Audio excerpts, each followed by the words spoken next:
Hello dear student, स्वागत है आप सभी का आपके अपने चैनल डीबीसी क्लासेज में। मैं Raman Prakash Singh.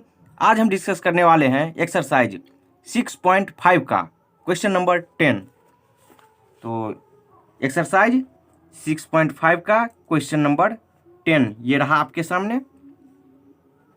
Question number 10, 18 metre ऊंचे एक ऊर्ध्वाधर खंभे के ऊपरी सिरे से एक तार का एक सिरा जुड़ा हुआ है तथा तार का दूसरा सिरा एक खूंटे से जुड़ा हुआ है। खंभे के आधार से खूंटे को कितनी दूरी पर गाड़ा जाए कि तार तना रहे, जबकि तार की लंबाई 24 मीटर है। तो चलिए सॉल्व करते हैं इसको।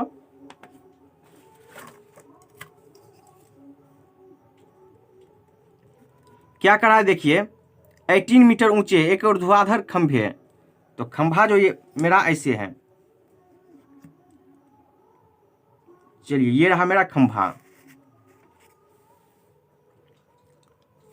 तो क्या कह रहा है देखिए, खंभे के ऊपरी सिरे से एक तार का एक सिरा जुड़ा हुआ है। यहां से कोई तार है जो जुड़ा रहेगा तथा तार का एक दूसरा सिरा एक खूंटे से जुड़ा हुआ है। तो खूंटा होगा कहाँ? ये जमीन पे होगा कहीं पे। तो ये मेरा जमीन है। चलिए इसको हम मिला दिए यहां से यहां। ये खूंटा है। अब क्या कर रहा है देखिए, एक दूसरा सिरा खूंटे से जुड़ा हुआ है, तार का दूसरा सिरा यहां जुड़ा हुआ है खूंटे से। और क्या कर रहा है देखिए, खंभे के आधार से खूंटे को कितनी दूरी पर गाड़ा जाए कि तार तना रहे। इस खूंटे को यहां से कितना दूरी पर गाड़ा जाए कि तार तना रहे। तो तार तना कैसे रहेगा? चलिए ये तार तना हुआ है, जबकि तार की लंबाई कितना है? 24 मीटर। तो ये मेरा क्या है? तार की लंबाई कितना है? 24 मीटर। ये क्या है? खंभा, ऊर्ध्वाधर खंभा। और इसका हाइट कितना है? 18 मीटर। चलिए इसका हम नाम कर देते हैं ए, बी और ये रहा सी। ये 90 डिग्री। मुझे क्या फाइंड करना है कि खंभे के आधार से खूंटे को कितनी दूरी पर गाड़ा जाए। ये खंभे के आधार से खूंटे को कितनी दूरी पर गाड़ा जाए, तो ये मुझे फाइंड करना है। वाट, ये मुझे मालूम करना है। तो चलिए 90 डिग्री, इसके सामने का ये क्या है? हाइपोटेनस। तो हाइपोटेनस का स्क्वायर क्या हो जाता है? A B square equal to, A B नहीं, ए सी का स्क्वायर इक्वल टू क्या हो जाएगा? ए बी का स्क्वायर प्लस बी सी का स्क्वायर। कर्ण स्क्वायर इक्वल टू लंब स्क्वायर प्लस आधार स्क्वायर। तो यहाँ क्या दिया हुआ है देखिए, ए सी कितना है? A C 24 metre. तो ये 24 का square equal to A B कितना है? 18 मीटर। तो ये कितना? 18 का स्क्वायर प्लस बी सी मुझे फाइंड करना है। चलिए यहाँ से इसको क्या है? राइट साइड में, इसको हम लेफ्ट साइड में कर रहे हैं। तो क्या हो जाएगा? 24 का स्क्वायर माइनस 18 का square equal to B C square. चलिए इसको इस साइड कर रहे हैं, तो साइन में कोई परिवर्तन नहीं होगा। तो यहाँ से B C square equal to 24 का स्क्वायर माइनस 18 का स्क्वायर। बी सी कितना हो जाएगा? रूट अंडर, देखिए यहाँ स्क्वायर में है, इक्वल टू के साइड रूट में हो जाएगा। तो 24 का स्क्वायर माइनस 18 का स्क्वायर। तो चलिए 24 का स्क्वायर कितना हो जाएगा? 24 का स्क्वायर होता है 576 माइनस 18 का स्क्वायर ये होता है 324। और ये स्क्वायर है, इक्वल टू के साइड ये रूट में हो जाएगा। तो चलिए 576 माइनस 324 ये घट के कितना हो जाएगा? ये घट के आपको होगा 252। तो ये बी सी हो जाएगा। तो ये रूट में है, तो चलिए इसको फैक्टराइज कीजिए 252 को। तो 252 2 से 6, फिर 2 से लगाइए, 3 से 21, 3 से 7। ये कितना आ रहा है देखिए? 2 2 3 3 7। तो 2 इंटू 2 इंटू 3 इंटू 3 इंटू 7। जैसे ही पेयर में जो रहता है वो बाहर होता है। तो बी सी इक्वल टू ये टू टाइम्स है तो ये बाहर हो जाएगा। तो कितना बाहर आएगा? सिंगल। यहाँ से कितना? 3 पेयर में है, चलिए इसको बाहर कर दीजिए। ये पेयर में नहीं है, इसको रूट के अंदर छोड़ दीजिए। तो बी सी कितना हो जाएगा? बी सी इक्वल टू 2 3 जा 6√7 मीटर। तो ये लेंथ कितना हो जाएगा? बी सी इक्वल टू 6√7 और यही मेरा आंसर हो गया। चलिए देख लीजिए एक बार इसको।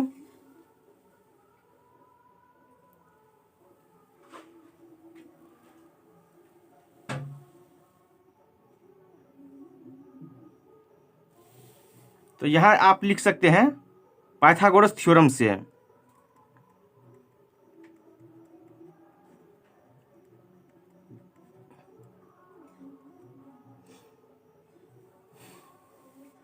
चलते हैं क्वेश्चन 11 देखते हैं। क्वेश्चन नंबर 11, एक हवाई जहाज एक हवाई अड्डे से उत्तर की ओर 1000 किलोमीटर पर आवर की चाल से उड़ता है। इसी समय एक अन्य हवाई जहाज उसी हवाई अड्डे से पश्चिम की ओर 1200 किलोमीटर पर आवर की चाल से उड़ता है। तो 1.5 आवर के बाद दोनों हवाई जहाज़ों के बीच की दूरी कितनी होगी? तो चलिए फाइंड करते हैं इसको। क्वेश्चन हम यहाँ लिख दिए हैं। चलिए कंटिन्यू करते हैं इसको। क्या करा है देखिए, एक हवाई जहाज एक हवाई अड्डे से उत्तर की ओर, तो पेपर पे हम उत्तर दक्षिण पूर्व पश्चिम कैसे शो करेंगे? तो देखिए पेपर का सबसे ऊपरी सिरा ये होता है नॉर्थ, इसके अपोजिट नीचे साउथ, राइट साइड ईस्ट होता है और लेफ्ट साइड वेस्ट। तो यहाँ देखिए उत्तर की ओर 1000 किलोमीटर पर आवर की चाल से उड़ता है, तो ये कोई हवाई अड्डा है। तो यहाँ से कहाँ? नॉर्थ की ओर, तो ऊपर की ओर। चलिए इस साइड उड़ रहा है कोई हवाई जहाज, क्या है नाम हम ए दे देते हैं। और इसी समय एक अन्य हवाई जहाज उसी हवाई अड्डे से पश्चिम की ओर, यहाँ से इसी हवाई अड्डा से पश्चिम की ओर, वेस्ट मेरा क्या है? पश्चिम, लेफ्ट साइड, तो ये इस साइड हो गया।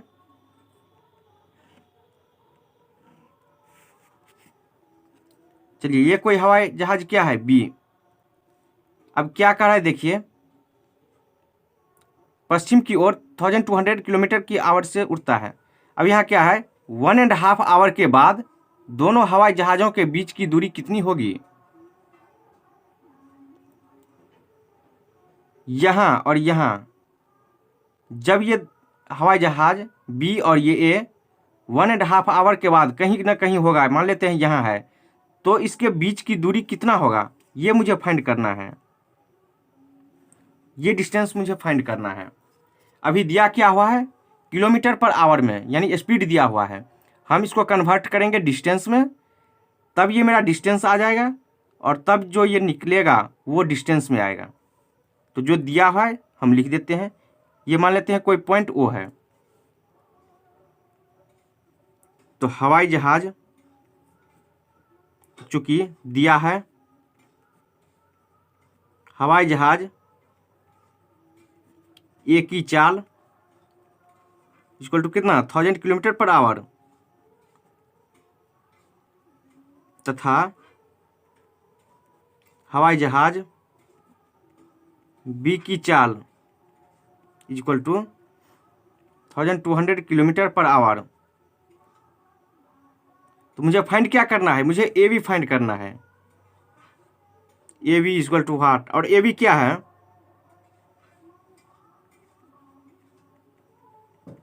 दोनों हवाई जहाज के बीच की दूरी।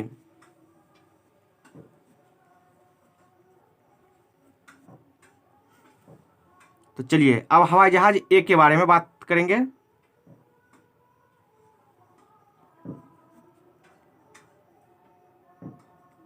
तो हवाई जहाज ए द्वारा 1.5 आवर में तय की गई दूरी चलिए, डिस्टेंस का फॉर्मूला होता है, दूरी का क्या फॉर्मूला होता है यहाँ लिख देते हैं, चाल गुने समय, distance equal to speed into time, ये फॉर्मूला होता है। तो दूरी बराबर चाल गुने समय।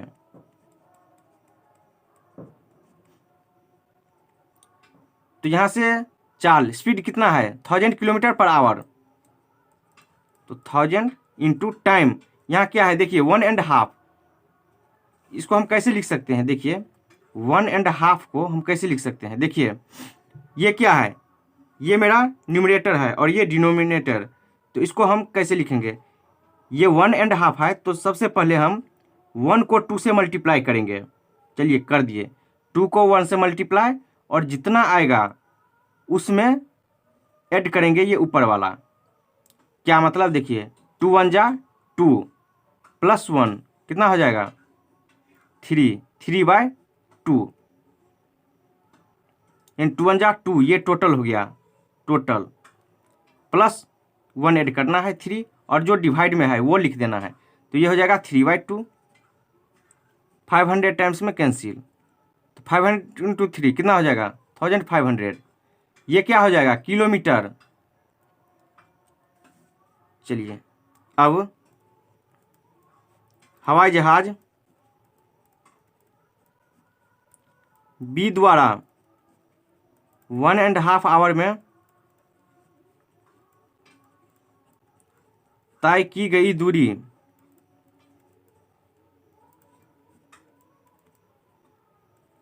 चाल गुने समय, चाल कितना है 1200 इंटू टाइम 1.5, क्या इसको लिख सकते हैं 3/2, 600 टाइम्स 600 इंटू 3 1800, ये क्या हो जाएगा किलोमीटर। चलिए अब मुझे क्या दोनों किलोमीटर में मिल गया, यानी ये 1500 और ये 1800, तो अब ये आसानी से निकल जाएगा। तो चलिए निकालते हैं। तो चूंकि समकोण त्रिभुज AOB में ये परपेंडिकुलर 90 डिग्री, इसके सामने का ये कर्ण हो जाएगा हाइपोटेनस, तो AB का स्क्वायर क्या हो जाएगा AB square equal to AO square plus OB square, यानी कर्ण स्क्वायर इक्वल टू लंब स्क्वायर प्लस आधार स्क्वायर। तो यहाँ से AB square equal to AO का स्क्वायर प्लस OB का स्क्वायर। चलिए AO इसके लिए हम क्या लिख सकते हैं, ये 1500 का स्क्वायर प्लस OB के लिए 1800।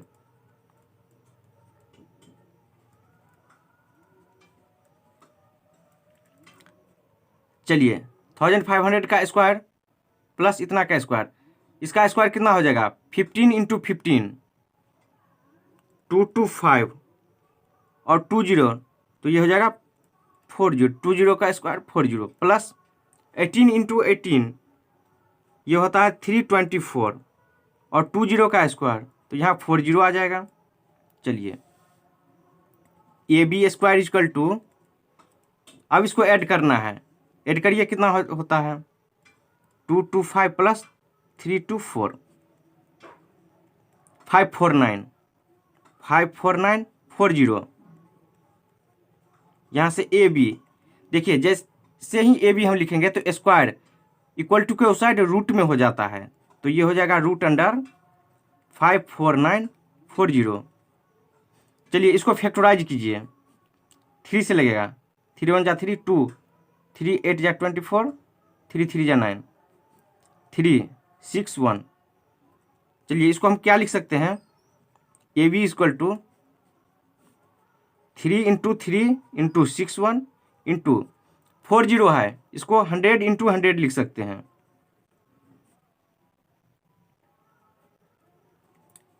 ये पेयर हुआ और ये भी पेयर में है, तो जो पेयर में है उसको हम सिंगल में बाहर करते हैं, सिंगल डिजिट में बाहर, यानी ये जो है क्या 3, इसको सिंगल, ये क्या है 100, इसको सिंगल में बाहर कीजिए तो ये 100 आएगा।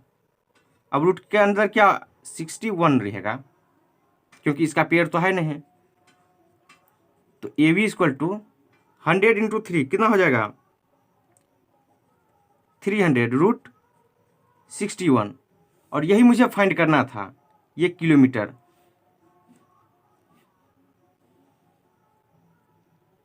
चलिए आंसर आ गया है।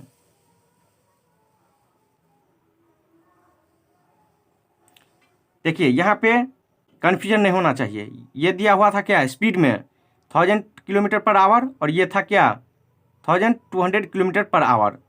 हम ये वैल्यू यहाँ नहीं पुट कर सकते हैं। क्यों? क्योंकि जैसे ही पुट करिएगा तो मुझे स्पीड में चाहिए था, यानी डिस्टेंस मुझे फाइंड करना था, तो इसका स्पीड तो हम पुट नहीं कर सकते हैं। तो इसलिए हम सबसे पहले इसको डिस्टेंस में कन्वर्ट किए, और फिर डिस्टेंस से हम ए बी का वैल्यू मुझे मिल गया है। तो यहाँ लिख देते हैं पाइथागोरस थ्योरम से।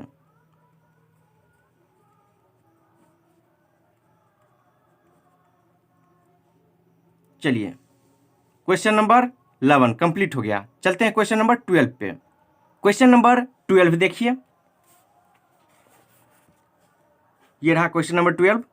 दो खंभे जिनकी ऊंचाइयां 6 मीटर और 11 मीटर है तथा ये समतल भूमि पर खड़े हैं, यदि इनके ऊपरी सिरों के बीच की दूरी 12 मीटर है तो इनके ऊपरी सिरों के बीच की दूरी ज्ञात कीजिए। चलिए सॉल्व करते हैं। देखिए क्वेश्चन में क्या कह रहा है, यदि इनके ऊपरी सिरे के बीच की दूरी कितना है 12 मीटर, तो इनके ऊपरी सिरों के बीच की दूरी ज्ञात कीजिए। देखिए ये लाइन रिपीट हो रहा है यहाँ पे, तो इसे कह सकते हैं ये कहीं ना कहीं यहाँ थोड़ा सा मिसप्रिंट है। मेरे पास एक इंग्लिश मीडियम का बुक है, यहाँ देख लीजिए। इसमें क्वेश्चन नंबर 12 देखिए क्या है, if the distance between the feet of the poles is 12 metre, यानी दो पोल जो है उसके फीट का डिस्टेंस, यानी ये आपको हम फिगर में बता देंगे कि क्या है फीट। चलिए दो पोल, चलिए एक पोल ये रहा मेरा, कहाँ से ग्राउंड से, चलिए ये ग्राउंड है। दूसरा पोल कितना है 6 मीटर का, तो ये रहा 6 मीटर। तो यहाँ क्या कर रहा है देखिए बुक में, if the distance between the feet of the poles is 12 metre, ये जो पोल का फीट है ये और ये, तो ये मुझे दिया हुआ है कितना 12 मीटर, ये दिया हुआ है। ये ऊपरी सिरा नहीं दिया हुआ है, ये दिया हुआ है 12 मीटर, ये दोनों पोल के फीट का डिस्टेंस। तो चलिए इसका हम नाम कुछ देते हैं, ये रहा कितना 6 मीटर, इसको थोड़ा और बड़ा कर देते हैं। चलिए ये 6 मीटर, तो इसके सामने इसके पैरेलल हम खींच देते हैं, इसका नाम हम कुछ दे देते हैं, इसको हम ए बोल दिए, इसको बी, इसको सी, इसको डी। अब जितना डी सी है उतना ही हम यहाँ बी पे खींच देते हैं पॉइंट लिए। चलिए इस दोनों को हम मिला देते हैं, तो अब क्या हो जाएगा, ये भी 6 मीटर हो जाएगा, इसका नाम हम कुछ दे देते हैं ई पॉइंट। अब क्या कर रहा है देखिए, इनके ऊपरी सिरों के बीच की दूरी ज्ञात कीजिए। ये जो दोनों पोल है, दोनों पोल का ऊपरी सिरा ये, तो ये डिस्टेंस मुझे फाइंड करना है, मुझे ये फाइंड करना है। ए डी इक्वल टू वाट, ये मुझे फाइंड करना है। ये कितना दिया हुआ है, ये दिया हुआ है मुझे 11, ये टोटल हाइट। चलिए कंटिन्यू करते हैं इसको।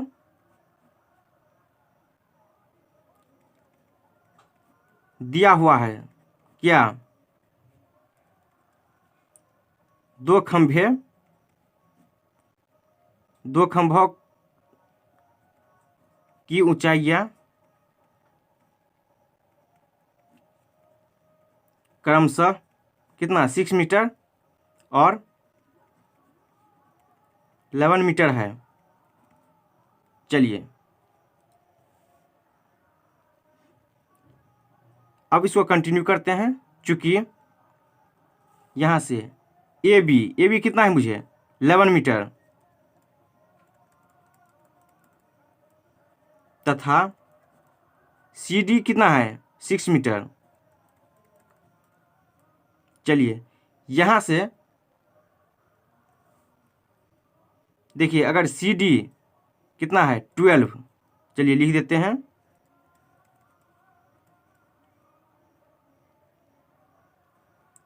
तो डी ई क्या हो जाएगा, ये भी 12 हो जाएगा।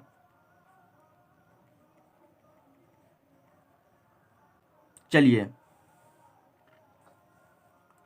यहाँ से सी डी कितना है 6 मीटर, तो बी ई कितना हो जाएगा, ये भी 6 मीटर। तो यहाँ लिख देते हैं comma B E is equal to 6 metre. तो अगर हम यहाँ से ए ई फाइंड करें तो ये कितना हो जाएगा, A E is equal to कितना हो जाएगा, टोटल कितना है, ये हो जाएगा ए बी माइनस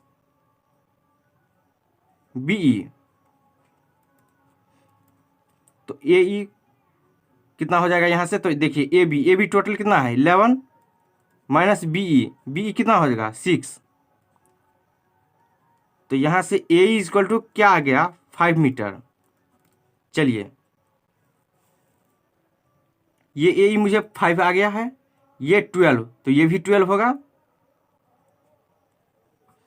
अब ये देखिए 90 डिग्री है, इसके सामने का ये कर्ण हाइपोटेनस, तो इसका स्क्वायर इज इक्वल टू क्या हो जाएगा, इसका स्क्वायर प्लस इसका स्क्वायर। तो चलिए चूंकि समकोण त्रिभुज किसमें ए ई डी में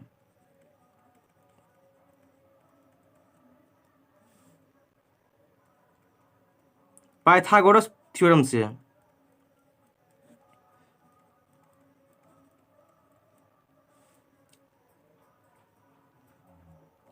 hypotenuse square is equal to base square plus perpendicular square.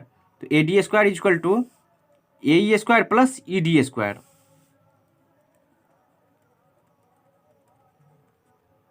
चलिए ये ए डी मुझे फाइंड करना है। तो A D square is equal to A E कितना दिया हुआ है 5, अभी अभी निकाले हैं देखिए, प्लस ई डी या डी ई 12 मीटर, तो 12 का square, 5 square 25 plus 12 square 144। A D equal to क्या हो जाएगा, देखिए ये स्क्वायर में इक्वल टू के साइड रूट में हो जाता है, 144 प्लस 25, ये कितना आ रहा है 5 plus 4 9, 4 plus 2 6, 169। A D equal to ये क्या होता है 13 इंटू 13, पेयर में है, एक बाहर आ जाएगा, तो 13 बाहर आ गया, ये क्या हो जाएगा 13 मीटर। और आ गया आंसर, यही मुझे फाइंड करना था, ये डिस्टेंस मुझे फाइंड करना था। देख लीजिए एक बार। तो दोस्तों कैसा लगा आज का क्लास, अच्छा लगा होगा तो लाइक शेयर कमेंट और सब्सक्राइब जरूर कीजिए। धन्यवाद, मिलते हैं अगले वीडियो में अगले क्वेश्चन के साथ।